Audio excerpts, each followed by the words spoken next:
It is 5:38 Eastern in the early evening time, Tuesday, October 22nd. It is a Victory Tuesday in Baltimore, stream number 3 of today. And I got to tell you, I am running on fumes, but not enough. Not enough fumes, or not too few fumes, whatever. My mind is literally mush at this point in the day. I'm ready to roll. I got more to discuss because 2 weeks from today, the NFL trade deadline will be here, November 5th, 4 Eastern. And according to some reports, the Ravens are already at least doing their due diligence, perhaps tipping the hand a little bit, making it clear how they feel like they can improve on the defensive side of the ball. Tonight's live stream is brought to you by my friends at Primary Residential Mortgage. So glad you're here with me tonight. Ravens 5-2 through 7 weeks of football, 41-31 W last night in Tampa against the Buccaneers, Monday Night Football. And here's what I want to discuss. I want to talk about Za'Darius Smith, the former Raven, the former defensive end, who could potentially be available given what's taking place in Cleveland right now.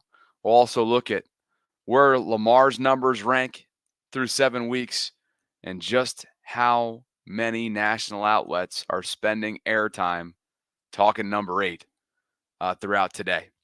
And we'll also get into Derrick Henry and the latest on what he's up to.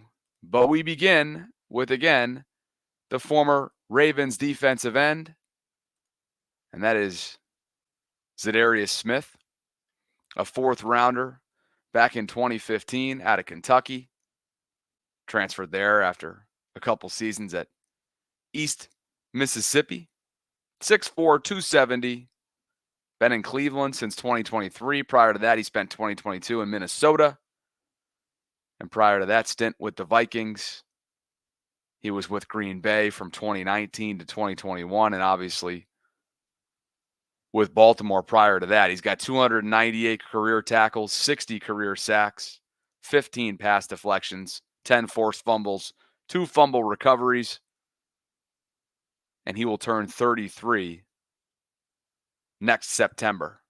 He is a Cleveland Brown at this moment, and according to Brad Stainbrook, NFL reporter based in Cleveland, the Ravens are just one of a few teams who have reached out to chat with Cleveland regarding his potential availability. This is not the first time since he left Baltimore that there has been interest, at least perceived interest or reported interest. And maybe, just maybe, this gives you an indication of where the Ravens feel like they can improve defensively. The pass rush, while statistically middle of the road, has to be better. And maybe, just maybe, as Tilly makes her cameo in the back of this live stream, hey, it's okay. It's all right. She's been very patient throughout football season, and as soon as something goes on downstairs, she's hearing things. Somebody just got, I don't know, maybe something was delivered downstairs. Tilly, it's okay. I don't have enough. I literally don't have enough stamina right now to concentrate through barking because that's how little sleep I'm running on right now. It's okay, Till. I know you want to make your cameo. We're good. We're good. We're good. We're good. We're good. We're good. So, look, there's a couple other teams that are involved here, according to Brad's reporting. Detroit and Washington among those. I'm not saying that Za'Darius at this point in his career would be a needle-moving acquisition, but given what's taken place in Cleveland, it is no man's land. They obviously just dealt Amari Cooper to Buffalo, and maybe they're open for business. And it's a Ravens pass rush group that, aside from Kyle Van Noy and Odafe Owe, who had a sack and is consistently bringing pressure, I think there's some left to be desired in that pass rush department. And because of the middle of the road unit that they have through 7 weeks, it's magnifying what's happening on the back end of this secondary pretty significantly. And who knows, that could get cleaned up. Dean Pease has only been in the building for a couple of weeks as a senior advisor to Zach Orr. And of course, Zach is only 7 games into his young career as a first-year defensive play caller in this league. But I continue to say that 2 weeks from today, when that trade deadline passes, 4 p.m. Eastern, Tuesday, November 5th, if the Ravens don't address the pass rush position, I think it would just be a missed opportunity. And more so than anything else, don't you feel like now more than ever, there should be a certain level and a sense of urgency because of this window of opportunity that Lamar and company offensively is giving this team week in and week out? 500 plus yards of offense just seems like it's routine at this point. 30 plus points per game just feels like it's routine at this point. And we saw exactly that last night. 41 total points, over 500 yards of offense. Lamar had a Jackson 5, a signature Jackson 5 touchdown performance.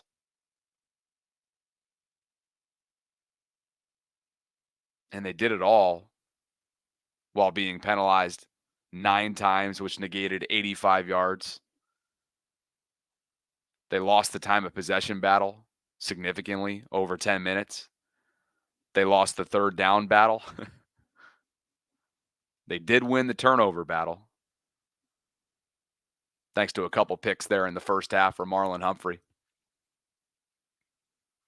But it just begs the question, what's the one position that you want Eric DeCosta and this Ravens front office to address prior to the deadline 2 weeks from today? I continue to push for pass rush. I know some of you are looking at the other side of the ball, and maybe you'll find this intriguing. Diana Rossini reporting that the Rams have called multiple teams about trading former Super Bowl MVP Cooper Kupp. They've indicated a willingness to take on some of the 2024 salary and are seeking a second-round pick in exchange. Cooper, a veteran. Looks like the Rams could potentially be in seller mode. Cooper's 31 now. He's banged up a little bit here recently. Former third-round pick from 2017. Offensive Player of the Year in 2021. A Pro Bowler that season as well. And, of course, a Super Bowl champ several years ago with Sean McVay, Odell Beckham Jr. and company with the LA Rams. Statistically speaking for Cooper, man, this dude can do so much for you as a wide receiver. He's played in just 2 games so far this year. 12 the year prior and 9 in 2022. So since the Super Bowl, it's been obviously slim pickings for him. Tough battle from an availability standpoint. But that is one name that's floating around out there that could potentially be available between now and 2 weeks from today, as I've mentioned a couple times now, in terms of that November 5th, 2024 trade deadline. See a lot of you weighing in the live chat. Julian says we need pass rush. Za'Darius says Ed Reed maybe see that the defense is more of a player discipline issue than coaching, but Orr doesn't get a pass either. By the way, why don't we do this while we're at it? Just because there's been a boatload of content, as we've all probably consumed here over the last 24 hours. But Za'Darius is referencing these comments from last night's Manning cast appearance that Ed Reed gave to Eli and Peyton on ESPN2 in game while the Bucs were trying to stage a comeback at the time. Listen to the GOAT, number 20. And your Ravens are giving up some easy touchdowns here. I need a little pep talk from you, buddy. Game over in their mind. They don't understand. So. They don't understand. They don't understand the other side of finishing and being a championship team right now. Ooh, boy. They don't understand the other side of finishing and being a championship team right now. Now, remember, what's interesting about those comments is that his former teammate and a fellow Hall of Famer, Ray Lewis, took a different approach recently when asked about some of the struggles on the back end. Pass defense right now, the Ravens. Do you expect that to tighten up towards the back end of the season? Yeah, if it doesn't, it's a bad. If it doesn't, it's going to be a bad day, right? And I think it's few pieces left, few pieces change. So you have to, communication on that back end is everything, right? Because it's never, on the back end, it's never a back end's problem. We always looked at it as a front end problem. If you giving quarterbacks time enough to throw the ball, then that's my fault. Because we have to be disruptive up front to get that change. And I think that's what we're going to have to go into. We're going to have to make sure that the front seven takes pride in not selling our boys out on the back end. Okay, so you guys following this here? Ray takes the approach that, hey, now we're putting the onus on up front and making sure that they don't sell out the guys on the back end. Whereas, again, Ed Reed took a different approach last night. And your Ravens are giving up some easy touchdowns here. I need a little pep talk from you, buddy. Game over in their mind. They don't understand. So. They don't understand. They don't understand the other side of finishing and being a championship team right now. So which one is it? We shall see. But I continue to think the Ravens could help and could use some help up front. We know that a lot walked out the door with Jadeveon Clowney. And, of course, the coaching staff to go along with it. And so when I see this pass rush unit, again, I see in terms of, I believe entering week 7, they ranked top 12 in pass rush win rate. Okay? That's middle of the pack. That's above average in terms of the middle of the pack, right, of the 32 teams. But it's not good enough for where the Ravens want to be, given these 5 or 6 plays that feel like a weekly occurrence, whether it be a lack of execution, whether it be alignment, whether it be miscommunication. You name it, it's been something different or under the same umbrella, what feels like every single week. And 21 points, surrendering 21 points in the fourth quarter and flirting with disaster has become all too familiar. Just has. It was all too familiar against Vegas. It was all too familiar against Dallas. It was all too familiar in a shootout in Cincinnati a couple weeks ago. Buffalo, great defensive game for the most part. Washington, pretty darn good defensive game. Terry McLaurin got him good a couple times. But for the most part, pretty dang good. And through 3 quarters last night, you were thinking, here we go. This is where they start to kind of catch their stride, hit their stride. And that obviously didn't prove to be the case through 4 quarters. And so I'm of the belief, and I think there's something to be said about this report. 2 weeks out from the deadline, the Ravens at least inquiring about their former defensive end in Za'Darius Smith, perhaps indicative of the way they feel they can bolster their defense between now and, of course, this second half push. And once cold comes and the winter's here and darkness rises and so on and so forth.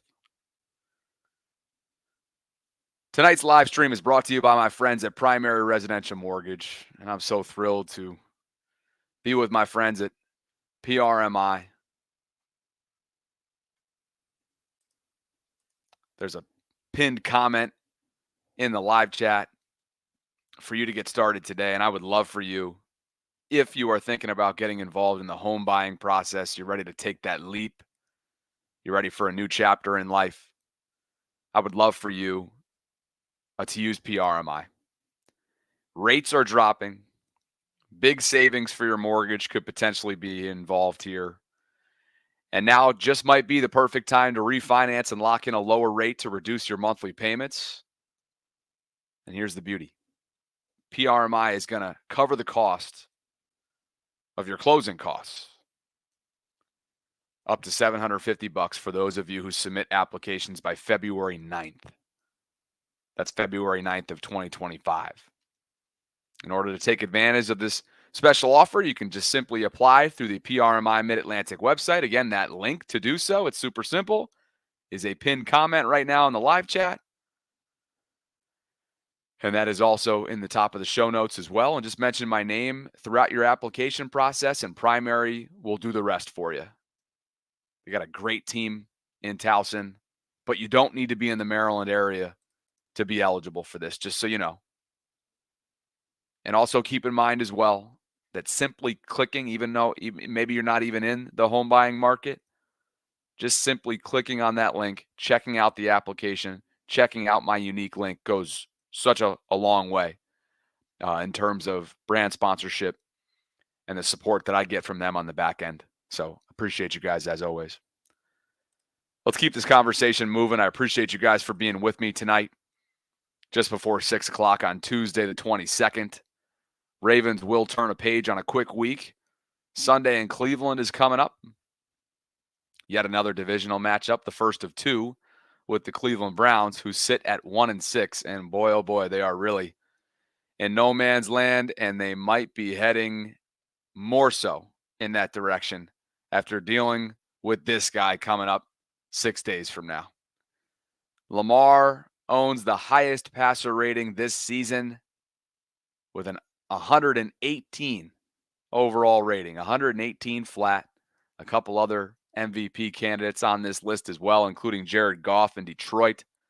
The Lions continue to play really, really dominant, complementary football. And I got to tell you, I really enjoy Dan Campbell. Would not be surprised to see Detroit and Baltimore playing in New Orleans in February. We'll see. Goff, Burrow, and Allen, the usual suspects, making up part of this list. And Lamar was the talk of the town today. What a shock. Not really. Colin Cowherd began the day. Going to win MVP. Lamar Jackson right now is the best football player on the planet, not Patrick Mahomes. Patrick Mahomes is the best quarterback. Lamar is the best overall player. On Monday Night Football, he has 20 touchdowns and no picks. Tonight, 5 touchdowns, no picks. The thing about Lamar Jackson that I was really noticing tonight, they finally have given him Zay Flowers. They finally have weapons for him. I don't know if anybody sees the field. And I thought about this watching Lamar. A lot of times with young quarterbacks, a Justin Fields or a Zach Wilson, they have gifts. They move well. They have good arms, but they just don't see the field. Is it anxiety? Is it a fear of getting hit where they get tunnel vision? Whatever it is, the ability for Lamar Jackson to sit in the pocket and be able to see sideline to sideline. It's like he's always throwing the ball to the right person. You get all the upside and really very little downside. Colin Cowherd, he's been all in on the Lamar Jackson train, not just recently, but in recent years as well. And how could you not? Of course, you'll see this statistic for the foreseeable future until somebody does something about it. On the NFC side of things, Lamar is 23-1 against their conference over the last 6+ seasons. Daniel Jones remains the only quarterback, and the New York Giants remain the only NFC team to have beaten LJ since he came into this league. And Sarah and I spoke about this earlier in the day, but it warrants repeat. the most career games with 5+ touchdown passes and no picks.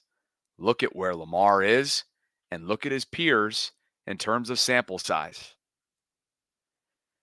That is an undeniable statistic. 5 games over 84 starts. Breeze and Brady lead the list with 8. Drew had 286 starts to Tom's 333. Rodgers, Manning, and Roethlisberger all with 5 apiece along with Lamar. But look at the difference in starts. One is unlike the other, and one is heading in a direction where he will be well north of anybody on this list. MV3, but how about just history? You like that? How about that rhyme? Sometimes when your brain is mush, you come up with the best stuff and you just pull it right out of your new you-know-what. And speaking of great quarterbacks, one of whom's on this list, a 2-time champ, a Pro Football Hall of Famer, somebody who, of course, is one half of the Manning cast on Monday nights. Mike Greenberg talked a little bit about Peyton Manning from a Lamar Jackson point of view. It reminds me of Peyton Manning. It reminds me, Peyton early in his career won a bunch of MVPs, couldn't get over the one hump, right? Couldn't beat Brady, couldn't get past him in the playoffs. Exactly right. Is this the time? Is this the year that he does that? There's your guy. Absolutely. Obviously, these were your teams. Yep. And this was when they finally broke through and won the Super Bowl. And it wasn't because Manning had his best year. It was because you guys ran the ball a bunch. And played good defense, right? What did we do? Who was covering? You ran the ball a bunch. What did we exactly? That's going to be to your point. It has nothing to do with the court. Peyton had played well enough for us to go win, and everybody's like, "Well, in the playoffs he didn't," because everybody expected us to throw the ball all over the field in the playoffs. It's much harder when you're playing those great defenses. That's why I'm saying Derrick Henry makes the difference, because it gives you another weapon in the backfield. 6 yards a carry. That is freaking insanity, man. And you're talking about how does that allow your offense to be explosive? That's the same thing that happened with Peyton and us winning the Super Bowl, and it continues to be the formula. It was it was year 9 for Peyton when you guys won it. He had won 2 MVPs. This is year 7 for Lamar. He has won 2 MVPs. Yep. If I'm Lamar Jackson, far be it for me to tell him what to do, but if I'm Lamar Jackson, let Derrick Henry have the MVP. Win a Super Bowl, and you elevate to being one of the greatest quarterbacks of all time. That's the only thing missing. Peyton Manning, of course, was a late bloomer in terms of postseason production, postseason success. Lamar is exactly that through 6+ seasons, under 500, and hasn't gotten to the big one yet. And so I think, from that standpoint, they mirror each other. Their games are completely different, but you see where they're heading there. Now, Peyton always had to deal with Tom, and certainly it'd be easy to make the parallel that Lamar's always had to deal with Patrick so far. Well, guess what? Same thing with Joe, same thing with Josh, same thing with Justin, right? You go on and on and on. Everybody has had to deal with Patrick. He is this generation's Tom, and until somebody does something about that and proves that otherwise, everybody's chasing Arrowhead. Everybody's chasing Mahomes and the dynasty, who continue to function pedestrian-like offensively, yet they're the lone unbeaten team around the league. So until somebody says something about it, it's hard to argue otherwise. There have been 3 games in NFL history where a QB threw 5+ touchdown passes on fewer than 25 passing attempts while also rushing for 50+ yards. I don't believe one of these was Peyton Manning, with all due respect. All 3 of these games have been owned and recorded and performed by number 8. Twice in his first MVP season and last night. The guy is one of one, and he continues to dominate the national media landscape, including this morning on ESPN Radio. Of Lamar Jackson's career, really since he came out of college, and there were those who thought he should be a wide receiver instead of a quarterback, which is just utterly ridiculous. There has been a perception that he's an insane runner that can also pass at times. Let's be real clear about something.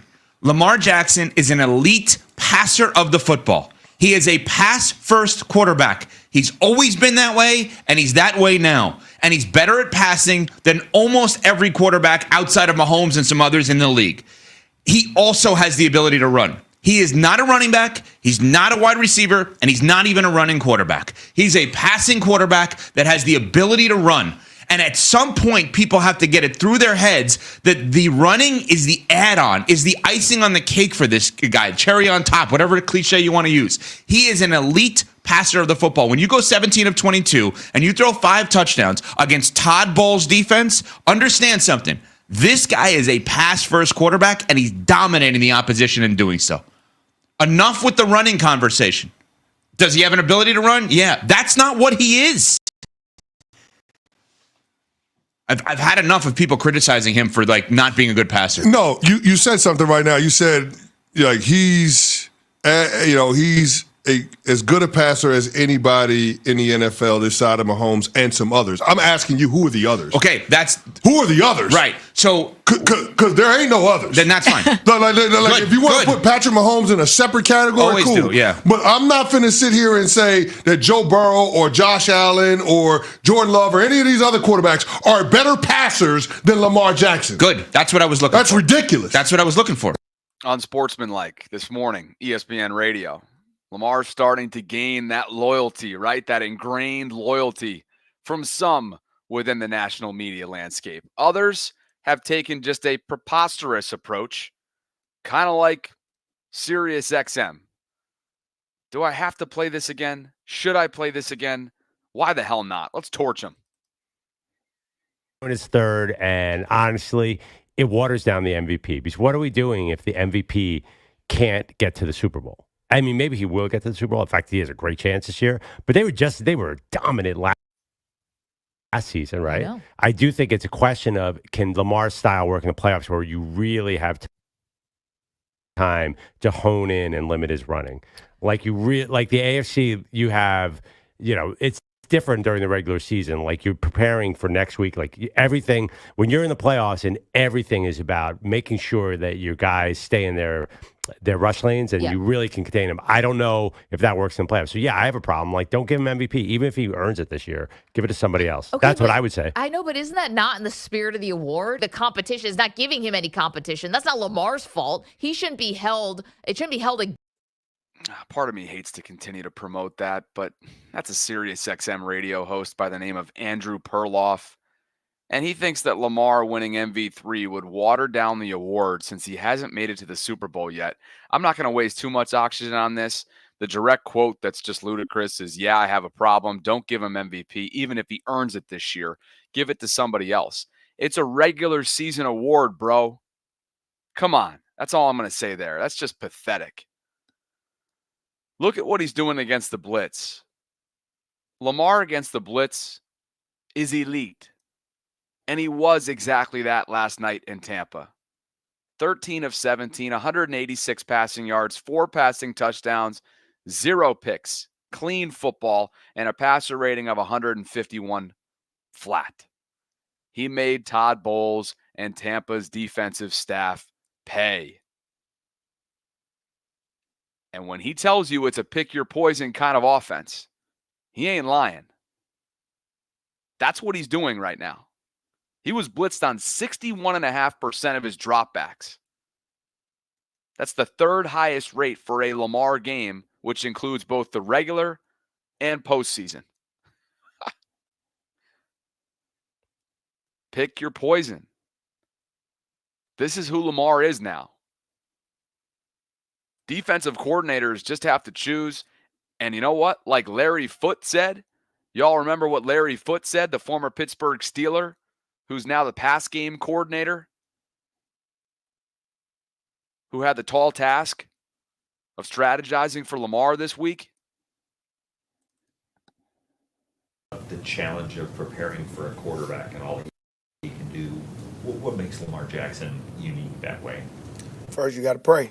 You just got to pray. You got to hope and just wish. And it's going to take a group effort. I mean, even the free safety, everybody's going to have to be responsible for him. At the end of the day, when he drops back and decides to run, it's going to be a challenge.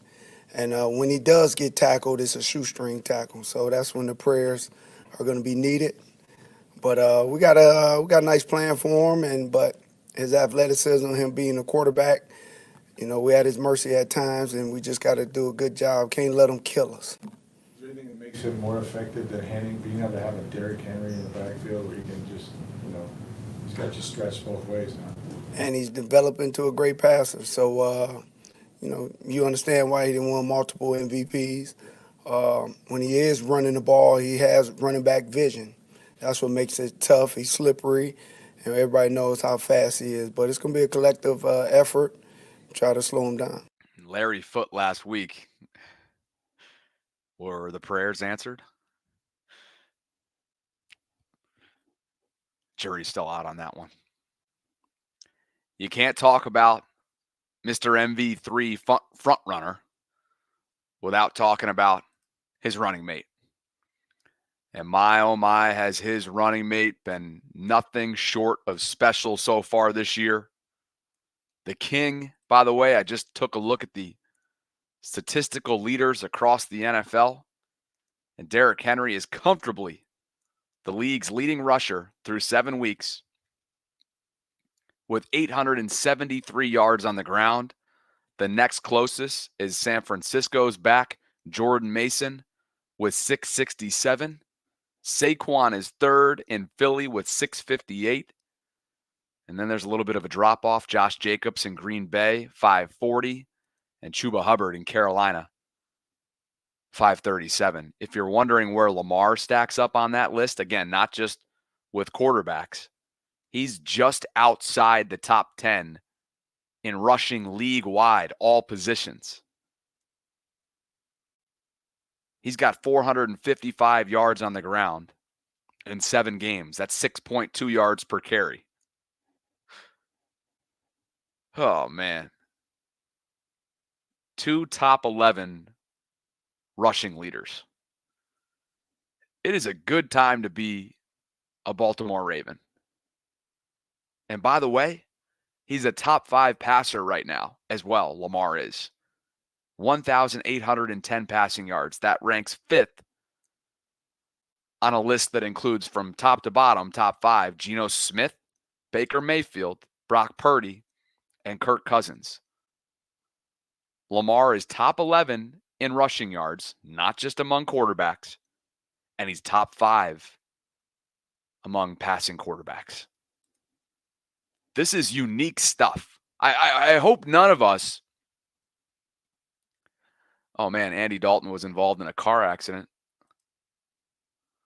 Let's hope. Hopefully he's okay. Dalton was in the vehicle with his wife, 3 children, and their dog. No one from their family was transported by emergency medic personnel. Okay, cool. He's such a good dude. I know he probably gave a lot of you guys in years ago nightmares and a lot of anxiety when he was a Bengal, AJ Green and everybody. But Andy Dalton and his family were involved in a car accident. Looks like he is doing okay. Good news there. But I hope that none of us are even remotely taking this for granted, because this is just a special, iconic, generational run. And can you imagine if they got this done prior to last year's trade deadline like they wanted to? Could very well be looking at a repeat, a back-to-back. Coulda, shoulda, woulda. Hindsight, always 2020. There's no sense in going down that road.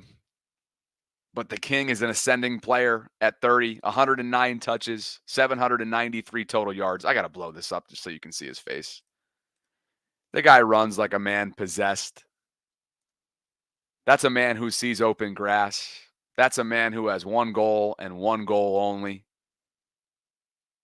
And that's to get to the house. Something he's done 8 times so far this year. He's forced 20 missed tackles. He's got 15 rushes of 10-plus yards, 413 yards after contact, 793 total yards on 109 touches.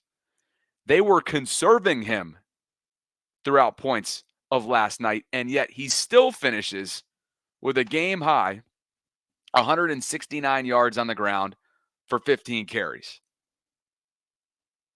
How demoralizing, how defeating must that be for a Tampa Bay-led defense? Just like Cincinnati felt like they had him at bay a few weeks ago at their place, he breaks out for that 41-yard run in overtime to set up Justin Tucker's game-winning chip shot. He's your closer. And Keaton Mitchell's not even in the equation right now. Joe Buck and Troy Aikman were legitimately wondering at the end of the first half whether or not he was hurt. That's how much they were conserving him. But Todd Monken knows who he has in the stable. And my, oh my, has he been dialing it up. He's got this place rolling. And Derrick Henry has Dallas in an uproar, including Cowboys owner Jerry Jones, who continues to field questions seemingly on a weekly basis as to why he didn't go after the king when he became available in free agency. We've, in my mind, we're not playing very good football right now. No shit. At all. And it's beyond whether or not we have Derrick Henry or not. Derrick Henry is having a career year. I don't know if he'd be having that career year in our situation. And that's really something you really do have to look at, because if he had not had as many carries as our running backs have had, then he certainly probably wouldn't have attained the level of impact he's having. And then he's a real good complement to the type of offense they run. We don't run that type of offense at all. Our situation is more about, frankly, it's more about holding your blocks. It's more about not making mistakes. It's more about, in my mind, the receivers running through a tough man-to-man coverage and running on through it. And, if you will, get away from that. The types of things that we all think we should be looking at is, well, we're designing bad plays, or we're designing bad concepts. The facts are that there's some of that, but there's also some of execution. There's some of the talent. I like our talent. I really do like our talent. I like our young talent. But young talent has a few more mistakes associated with it than if you are dealing with a veteran player. Although you've got to have young talent, as I've said. Derrick Henry didn't fit because, principally, of managing the cap.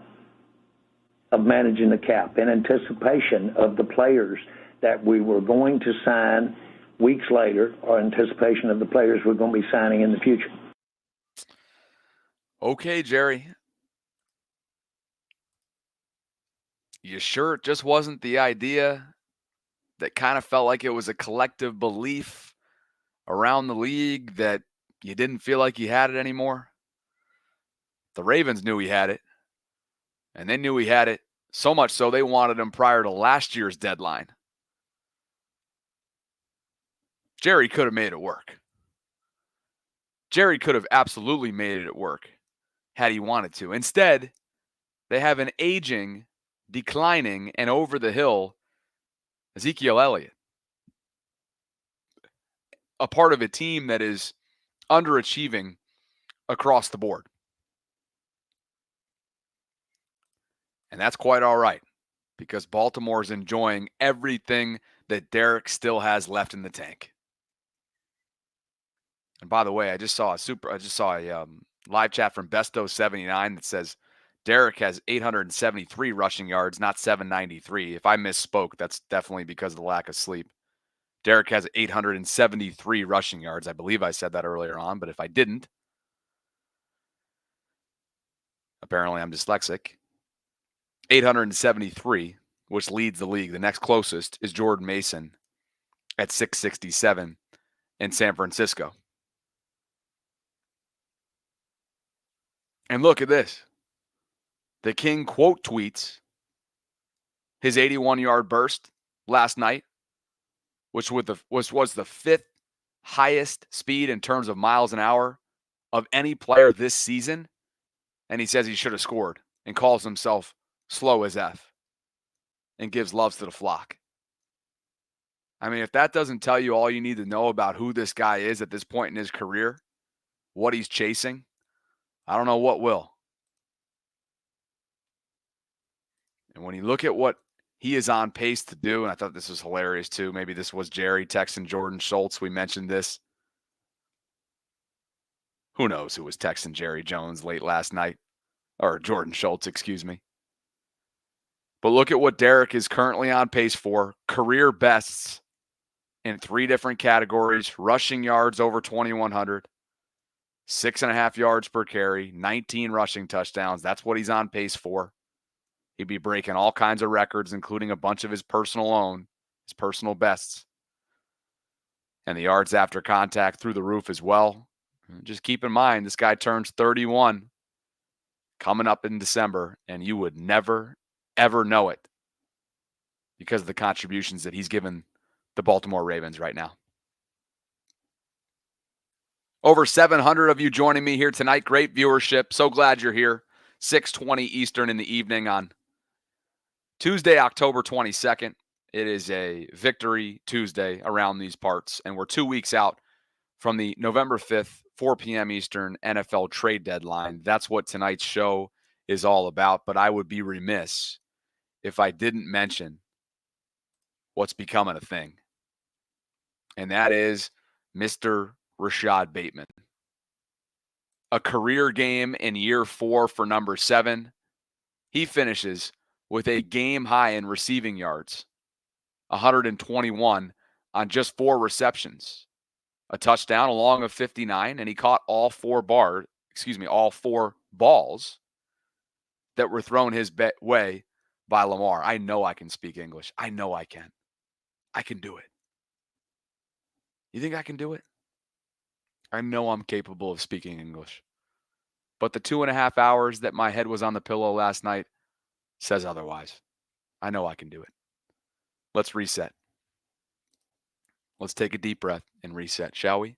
I really want to do a sunset walk as well, but I'm running out of daylight. Anyway, I would be remiss if I didn't show some love to a guy who had a career night in year 4, who had his 5th-year option declined this past offseason. Instead, the Ravens decided to extend him, something that caught him by surprise. He's now in Baltimore through 2026. It's an extremely team-friendly deal, given his first-round status several years ago in 2021 out of Minnesota. That is number 7. That is somebody who is becoming a true number 2 wide receiver for this team and is starting to stack games. It's somebody who appears to be in a great headspace. He's comfortable, and obviously he's playing freely and confidently right now, and that is Rashod Bateman. And he caught up with the Baltimore Banner. Gianna Jade, friend of the show, beat reporter for the Banner, had this quote from Rashod that he shared with reporters. The media said that me and Lamar don't have a connection, but we do, and we showed it tonight. Rashod goes 4 receptions for 121 yards. That was a game high in the receiving category. He had a touchdown along of 59, 4 targets. He caught all 4 balls that were passed along his way by Lamar. And they did have that improvisation connection. They did have that vertical threat connection. Bateman has never not been an elite route runner in this league. He has never not been an elite separator. But it's all starting to come together now. And on top of that, the most important piece to his puzzle, and Ronnie Stanley can relate to this, availability and health. Those are the 2 things that have knocked these guys in recent years, especially Rashod. And now that you're seeing him have that on his side, oh, it's paying dividends for him. That 49-yard touchdown pass to Bate from Lamar traveled 58.3 yards in the air. It was Lamar's 4th longest completion of his career and the longest since week 12 of 2022. And look at this. Next gen stats.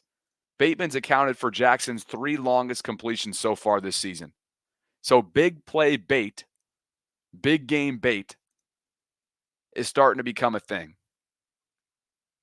And if he can complement Zay Flowers and he can continue to be reliable, obviously one of 2 Lamar Jackson's interceptions this year was due to his bobble, but he's put that behind him. And it's a small blemish in what has otherwise been a really productive year so far for a 4th-year player that's had a lot going against him in recent years, whether it was the self-inflicted online behavior, whether it was the personal issues that he dealt with off the field, whatever it was. But Rashod Bateman is starting to round out into form, and it could not be coming at a better time for this Ravens offense. The highest graded Ravens across the team, according to PFF. Bate was there as well, top 5, 80.9 overall. Marlon Humphrey led the way at 93.9.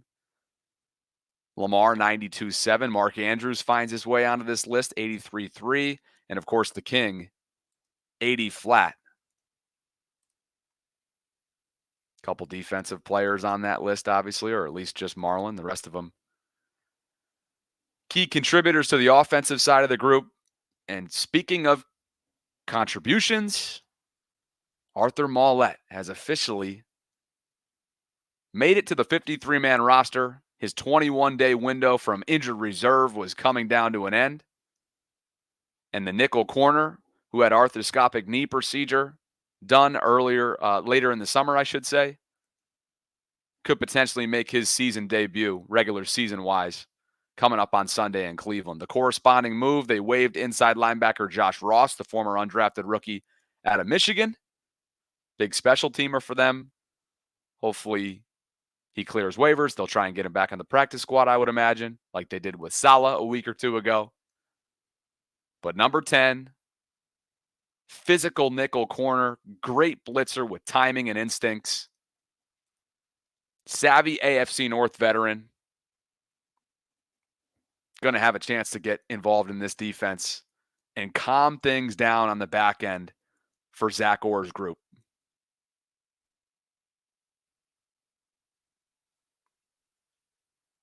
As far as Marlon Humphrey, Sarah and I spoke earlier today on our Ravens lunch hour live stream that he was seen doing squats in street clothes, kind of gingerly walking on the sideline after he exited the game with a knee injury, according to the ESPN broadcast. Marlon had, obviously, his 2 picks in the first half were paramount. But that'll be something to watch here on a short week. Will Marlon and Zay, those are the 2 ones that I'll be watching in particular, will those 2 guys practice? Because Zay had that ankle rolled up on. And, of course, Marlon ended up leaving and not returning. By the way, Mike Evans down for the next several weeks, and Chris Godwin's season over with that dislocated ankle. Roquan Smith under review by the NFL right now for a hip drop tackle on that Chris Godwin tackle in garbage time. Tough sledding. I feel terrible for Chris. By all accounts, he is just a genuine dude, was heavily involved in the recovery efforts down there in Tampa post-hurricanes. My prayers are up for him. I'm pretty sure he's already had a reconstructive leg injury as well, or a reconstructive procedure. So another big one coming up with his ankle, and he did leave via the cart, and an air cast was on that leg. So that's that. 50 minutes of content. And maybe I'll sneak in a little. Oh, the sun's already down. I'll have to hightail it out of here to get a quick little walk in and see how long I last. 2 hours is 2 hours. And what a 24-plus hours it has been around these parts. I can't thank you guys enough. Man, viewership and support and engagement's just been through the roof. And I just wanted to say thank you. Would love for you guys to like the video, subscribe to the channel if you haven't already done so. Hit that notification bell so you can be notified of when I'm dropping my live content. You can join the Vault Patreon community by clicking on the link that's included in the show notes below. If you want to donate to the channel and you don't want to go through Patreon, you can do so through Venmo or Cash App, as you see on the screen right here. You can join the Bobby Baltimore Patreon community, which is a 24/7 hub for conversations surrounding Baltimore sports, by clicking on a link that's also in the show notes. I can be followed on Twitter or X at Bobby Baltimore.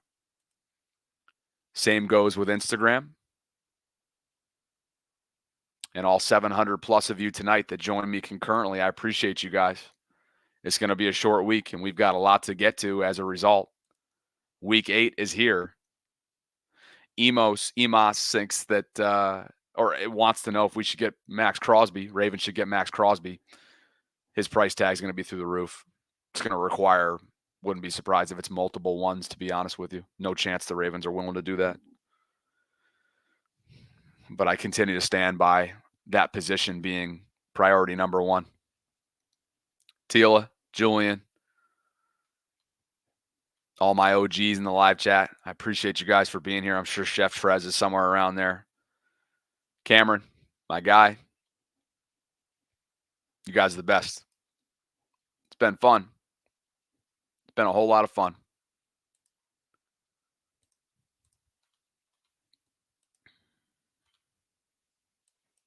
But I got to go before I get even more mushy than I am right now. And I'm not talking about lovey-dovey. I'm talking about up here. So with that, please like the video if you haven't already done so. Hit that notification bell. Julian, you already know where audio is. We took care of him earlier. Actually went up to I went up to Reisterstown. Kidding. It's never that serious, nor that violent. Thank you to Primary Residential Mortgage for sponsoring this episode. Means the world that they believe in me, invest in my channel, believe in my channel. Please click on that link that's a pinned comment. Would love for you guys to check that out. And I will catch up with you tomorrow, if not before. You never know. Sarah and I will be with you for a Wednesday Ravens Lunch Hour live stream, 12 noon Eastern over on the Vault. Go check us out there for daily content. Have an awesome Tuesday evening. Enjoy it. Got some hockey on. What, the World Series doesn't begin until later in the week, I believe. So with that, talk soon. Time for me to close. I'm like moving in slow motion. Time to go, Bobby. You can do it. You can do it. You can do it. Later.